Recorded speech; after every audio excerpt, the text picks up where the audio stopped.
قسط نمبر 7۔ اسے لگا آسمان اس کے سر پر آن گرا ہے اور پیروں تلے سے کسی نے زمین ہی کھینچ لی ہو۔ زرنش کالنگ۔ فاطمہ کو لگا اب وہ سانس نہیں لے پائے گی۔ تبھی علی ذرا سا ہلا، وہ جلدی سے وہاں سے ہٹی اور صوفے پر جا بیٹھی۔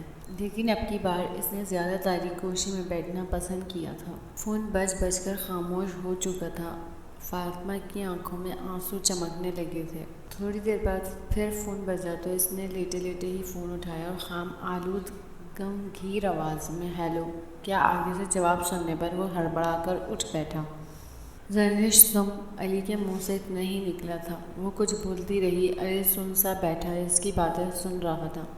وہ فاطمہ کی موجودگی سے بے خبر تھا۔ تم اس وقت کہاں ہو؟ علی کچھ سوچتے ہوئے بولا تھا۔ ٹھیک ہے میں آتا ہوں۔ علی نے فون واپس رکھ دیا۔ وہ کچھ دیر موبائل کو گھورتا رہا، پھر اٹھ کر واش روم میں گھس گیا۔ باہر نکلا تو کافی فریش لگ رہا تھا۔ اس نے کپڑے بھی تبدیل کر لیے تھے۔ اسے ابھی تک فاطمہ کی موجودگی کا احساس نہیں ہوا تھا۔ وہ دروازے کی طرف بڑھنے لگا تو فاطمہ بجلی کی سی پھرتی سے دروازے اور اس کے سامنے دیوار بن کر کھڑی ہو گئی۔ علی اس کو وہاں موجود پا کر حیران ہوا تھا۔ فاطمہ کی آنکھوں سے آنسو بہہ کر رخساروں پر پھیل رہے تھے۔ علی نے دونوں ہاتھ بڑھا کر اس کے آنسو صاف کیے، لیکن آنسو تھمنے کی بجائے مزید تیزی سے بہنے لگے تھے۔ آپ زرنش سے ملنے نہیں جائیں گے؟ اس نے بھیگی ہوئی آواز میں کہا تھا۔ اسے لگ رہا تھا کہ اگر پنجرے کا دروازہ کھول دیا تو یہ پنچھی ہمیشہ کے لیے اڑ جائے گا۔ کچھ سوال ہیں جو پریشان رکھتے ہیں فاطمہ، ساری رات جگاتے ہیں۔ کوئی آپ کو ریجیکٹ کر دے تو کیسا لگتا ہے؟ ایسا لگتا ہے نا جیسے جینے کی کوئی وجہ ہی نہ رہ گئی ہو۔ آپ بیکار پرزہ ہوں، آپ کچھ بھی نہ ہوں۔ ان سوالوں کے جواب مل جائیں گے تو کچھ پرسکون ہو جاؤں گا۔ مجھے جانے دو۔ علی نے بہت پیار سے اس کے کندھوں کے گرد بازو حائل کیے اور اسے بیڈ پر لا کر بٹھا دیا۔ میں جلدی آ جاؤں گا، اتنا کہہ کر آگے بڑھ گیا۔ علی کے جانے کے بعد بھی وہ بڑی دیر تک بے حس و حرکت بیٹھی رہی۔ اگر اس کی آنکھوں سے آنسو نہ گر رہے ہوتے تو یہی گمان ہوتا کہ وہ کوئی مجسمہ ہے۔ اگر لفظ اذیت کوئی جسم رکھتا تو وہ فاطمہ کی طرح لگتا۔ وہ شام ڈھلے لوٹا تھا، اس کا چہرہ مرجھایا ہوا سا تھا اور سر جھکا کر چلتا تھا۔ وہ لاؤنج میں داخل ہوا تو گھر کے سبھی فرد وہاں براجمان تھے۔ وہ سب کو نظر انداز کرتا اپنے کمرے کی جانب بڑھنے لگا تو اس کی امی نے آواز دے کر روک لیا۔ علی ادھر آؤ میرے پاس، میرے سر میں درد ہے، صبح بات کرتے ہیں۔ وہ مڑے بنا کہہ کر آگے بڑھنے ہی لگا تھا جب اس کے بابا نے آواز دی، کہاں گئے تھے تم؟ اس نے منہ موڑ کر اپنی امی کے پہلو میں بیٹھی محترم آنکھوں والی فاطمہ کو شکوہ کرنا نگاہوں سے دیکھا۔ بابا آپ جان تو گئے ہی ہیں میں کہاں گیا تھا اور کہاں سے آیا ہوں۔ وہ اب بھی فاطمہ کو ہی گھور رہا تھا جو اب نظریں جھکا کر فرش پر بچھے قالین میں ایسے نہ جانے کیا ڈھونڈ رہی تھی۔ پھر وہ قدم قدم چلتا ہوا آیا اور خالی صوفے پر بیٹھ گیا۔ کیوں بلایا تھا اس نے تمہیں؟ احسن صاحب کی آواز میں غصہ نمایاں تھا، کچھ سوالوں کے جواب مانگنے کے لیے۔ اب وہ اپنے بابا کی آنکھوں میں دیکھ کر بولا تھا، بڑی بے شرم لڑکی ہے، شرمندہ ہونے کی بجائے جواب مانگنے کے لیے بلایا جا رہا ہے۔ وہ غصے سے سر دائیں بائیں ہلا کر بولے، بابا اس رات زرنش کا ایکسیڈنٹ ہو گیا تھا۔ سر پر گہرے زخم لگے تھے جس کی وجہ سے وہ کوما میں چلی گئی تھی۔ اس کی خوش قسمتی کہہ لیں یا بد قسمتی، وہ ایک ہفتے میں صحت یاب ہو گئی۔ لیکن جب اسے ہوش آیا تو اس کو پتہ چلا کہ جس مرد نے اس کی حفاظت کرنے کی قسم کھائی تھی وہی اس کو ذلیل کر گیا اور اس نے بارات میں جانے والی لڑکیوں میں سے ایک سے شادی کر لی۔ اب اس نے پھر فاطمہ کی آنکھوں میں دیکھا تھا۔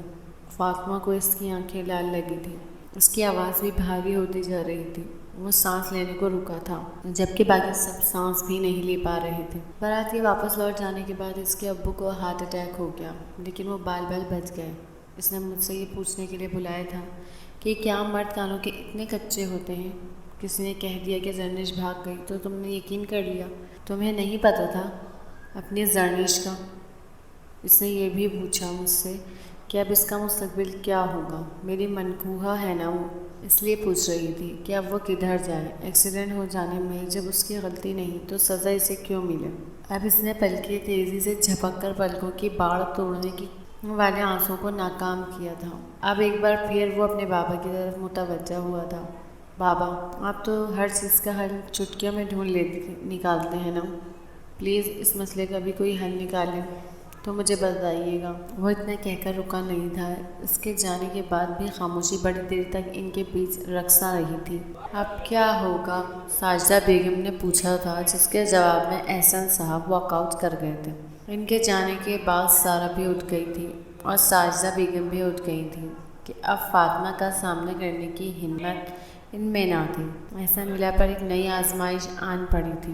یوں لگتا تھا جیسے غم اور پریشانی نے اس گھر میں بسیرا ہی کر لیا ہو۔ گھر کے سبھی فرد اپنے اپنے کمروں میں دب کے بیٹھے تھے۔ سب کو یہی سوال بے چین کیے ہوئے تھے کہ اب کیا ہوگا۔ فاطمہ سب کی ہی لاڈلی تھی، اس لیے سب کو اس کی فکر کھائے جا رہی تھی۔ ڈنر کا وقت سرکتا چلا جا رہا تھا، لیکن کوئی بھی ڈائننگ ہال تک نہیں آیا تھا۔ سب کی بھوک مر چکی تھی۔ علی بھی گہری سوچ میں ڈوبا بالکنی پر کھڑا اپنی زندگی کے رقص و بسمل کو دیکھ کر سگریٹ پر سگریٹ پھونک رہا تھا۔ اس کے ساتھ 2 لڑکیاں منسلک تھیں، جن کو حالات نے الجھا کر یا تو اس کے قریب کر دیا تھا یا بہت قریب ہوتے ہوئے بھی دور کر دیا تھا۔ وہ دونوں میں سے کسی کے ساتھ بھی زیادتی نہیں کر سکتا تھا۔ سگریٹ اس کی بے توجہی پر سلگ سلگ کر ختم ہوتا جا رہا تھا۔ وہ دور خلا میں گھورتا جانے کیا کیا سوچے چلا جا رہا تھا۔ جب سگریٹ نے اس کا ہاتھ چلایا تو وہ چونک کر واپس اپنی دنیا میں آیا تھا۔ اسے لان میں کسی کے ہونے کا احساس ہوا تھا۔ غور کرنے پر وہ جان گیا تھا کہ وہ فاطمہ ہی ہے، جس نے رونے کے لیے لان کا قدرے تاریک گوہر چنا تھا۔ وہ خاموشی سے اس کی حرکات و سکنات دیکھتا رہا۔ وہ بینچ پر بیٹھی گھٹنوں پر سر رکھے رو رہی تھی اور تھوڑی تھوڑی دیر بعد بائیں ہاتھ کی پشت سے آنکھیں بھی رگڑ لیتی تھی۔ علی نے کبھی اسے رونے نہیں دیا تھا۔ جب جب اس کی آنکھ چھلکی تھی، اس کا ہاتھ پہلے ہی آنسو پوچھ دینے کے لیے موجود ہوتا تھا، لیکن آج علی کے پاس نہ تو کوئی حرف تسلی تھا اور نہ ہی آنسو پوچھنے والا ہاتھ کہ وہ خود زخمی تھا۔ وہ ٹیرس سے ہٹ گیا تھا اور کمرے میں آ کر ایک ساتھ 2 نیند کی گولیاں نگل گیا تھا اور وہ صوفہ کم بیڈ پر لیٹا نیند کی دیوی کے مہربان ہونے کا انتظار کر رہا تھا۔ فاطمہ جب کمرے میں واپس آئی، علی سو رہا تھا۔ وہ بھی خاموشی سے آ کر بیڈ پر لیٹ گئی تھی۔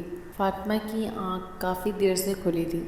صبح سرکتی جاتی، دوپہر کی جھولی میں گرتی جاتی تھی۔ اس نے آنکھیں رگڑی اور بیڈ پر اٹھ کر بیٹھ گئی۔ اس نے دونوں ہاتھوں سے سر تھام لیا۔ شہادت کی انگلی سے کنپٹی سہلاتی جاتی، مگر سر کا بوجھل پن کسی صورت کم ہونے میں نہ آتا۔ آخرکار وہ بیڈ سے اتر کر واش روم میں گھس گئی۔ نہا کر آنے پر سر ہلکا محسوس ہونے لگا تھا۔ وہ کمرے سے نکل کر لاؤنج میں آئی تو ساجدہ بیگم اور سارا کو دوپہر کے کھانے کی تیاری کرنے میں مصروف پایا۔ وہ چپ چاپ ان کے پاس جا کر بیٹھ گئی۔ طبیعت تو ٹھیک ہے نا فاطمہ؟ سارا نے فکر مندی سے پوچھا۔ یہاں زندگی خراب ہونے کو ہے اور تم طبیعت کا پوچھ رہی ہو؟ اس نے ہاتھ کی لکیر پر انگلی پھیرتے ہوئے کہا۔ اللہ نہ کرے بیٹا، کیسی باتیں کرتی ہو؟ آنٹی علی بہت پریشان ہے، ان کو پریشان دیکھتی ہوں تو دل کرتا ہے۔ میں جانتی ہوں کہ وہ خوش بھی ہو سکتے ہیں، مگر ان کے خوش ہونے کا سوچتی ہوں تو روح تک گھائل ہو جاتی ہے۔ وہ اداسی سے ہی مسکرائی تھی کہ آنکھیں لبوں کا ساتھ نہ دیتی تھی۔ اس کی خوشی تم سے بھی منسلک ہو سکتی ہے، تم تھوڑی کوشش تو کرو۔ آنٹی نے یہ جانتے ہوئے بھی فاطمہ کو دلاسا دیا تھا کہ اب ان کا دلاسا فقط دلاسا ہی ہے۔ ان کی محبت ان کے دل کی دہلیز پر باہیں پھیلائے کھڑی ہے۔ اب اگر میں ان کی محبت کے سامنے آ کر بھی کھڑی ہو جاؤں نا، تب بھی ان کو نظر نہیں آؤں گی۔ اس نے مایوسی سے کہا تھا۔ فاطمہ دل چھوٹا مت کرو، اللہ سب بہتر کریں گے۔ سارا کی کئی لمحے خاموش رہی، اپنی امی کے جواب کا انتظار کرتی رہی۔ جب وہ کچھ نہ بولی تو اسے ہی بولنا پڑا۔ میں جانتی ہوں سارا، اب دل بڑا کرنے کا وقت آ گیا ہے، مگر یہ کمبخت سو کرتا ہی جاتا ہے۔ میں ایک دلیل دیتی ہوں تو 100 دلیلیں لے کر میرے ساتھ مقابلہ بازی کرنے لگتا ہے۔ میں نے کہا بھی ہے اپنے دل کو کہ علی کو بانٹ لیا جائے۔ چلو اپنی خوشی کے لیے نہ صحیح، کم سے کم علی تو خوش ہوگا نا۔ تو پتہ ہی آگے سے کیا کہتا ہے کہ علی کیک نہیں ہے، چاکلیٹ نہیں ہے جو بانٹ لو گی۔ وہ جیتا جاگتا احساسات رکھنے والا انسان ہے، اس کے احساسات کسی اور سے جڑے ہیں، تو تم اپنے احساسات کو کدھر لے کر جاؤ گی؟ فاطمہ کی آنکھیں چھلک پڑی تھیں۔ وہ اٹھ کر ایک بار پھر اپنے کمرے کے دروازے پیچھے چھپ گئی تھی۔ کوئل کی کوک دوپہر کی ویرانی میں مزید اضافہ کر رہی تھی۔ ہجر کے گیت گا گا کر اس نے آسمان سر پر اٹھا رکھا تھا۔ گھر میں عجیب اداسی کا ماحول تھا، ہر فرد دوسرے سے نظریں چرانے پر مجبور تھا۔ کھانے کا وقت ہوتا تو سب ڈائننگ ہال میں آتے، حاضری لگانے کو ایک دو نوالے کھا کر اٹھ جاتے۔ فاطمہ بھی خاموش رہتی، نہ گلہ کرتی نہ شکوہ۔ علی اور فاطمہ کمرے میں موجود بھی ہوتے تو بھی آصف زدہ خاموشی چھائی رہتی۔ علی کو رہ رہ کر فاطمہ کا اظہار محبت یاد آتا تو دل کٹ سا جاتا، پھر زنش کے آنسو یاد آتے تو وہ مزید غمزدہ ہو جاتا۔ ایک معصوم لڑکی تھی جو علی کے سہارے پر تھی، اور دوسری سمجھدار سی سلجھی سی تھی جس کے سہارے پر علی خود تھا۔ وہ جانتا تھا کہ اب وہ دو کشتیوں کا سوار ہے، ڈوبنا اس کا مقدر ہے۔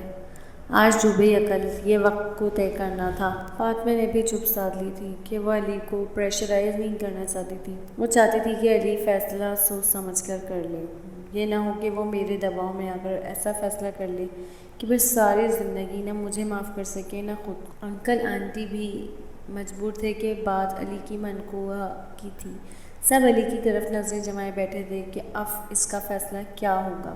آخرکار فیصلے کا دن آ ہی گیا تھا۔ یوں ہی ایک طوفانی شام علی فاطمہ کے روبرو بیٹھا پایا گیا تھا۔ ہوا اتنی پرجوش سی تھی، ایسے لگتا تھا جیسے ابھی کھڑکیاں توڑ کر کمرے میں داخل ہو جائے گی۔